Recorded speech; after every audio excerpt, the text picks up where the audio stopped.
ভ্রাম্যমাণ আদালত পরিচালনার সময় মব সৃষ্টি করে বাধা দেওয়ার অভিযোগ এনে ব্রাহ্মণবাড়িয়া ২ আসনের স্বতন্ত্র প্রার্থী রুমিন ফারহানাকে কারণ দর্শানোর নোটিশ দেওয়া হয়েছে।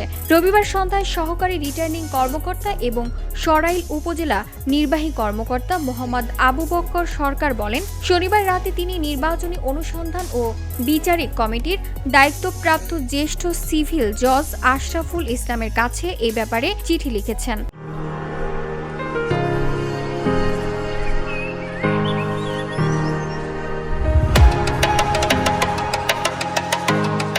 চিঠিতে অভিযোগ করা হয়, সরাইল ইসলামাবাদ গ্রামে প্যান্ডেল করে বিশাল জনসমাবেশের আয়োজন করেন রুমিন ফারহানা, যা নির্বাচন আচরণবিধি লঙ্ঘন। তাৎক্ষণিকভাবে সমাবেশ ভেঙে দেওয়া হয়। নির্বাচনী হাকিম শাহরিয়া হাসান খান ভ্রাম্যমাণ আদালত পরিচালনা করে জুয়েল মিয়া নামে একজনকে ৪০,০০০ টাকা জরিমানা করেন।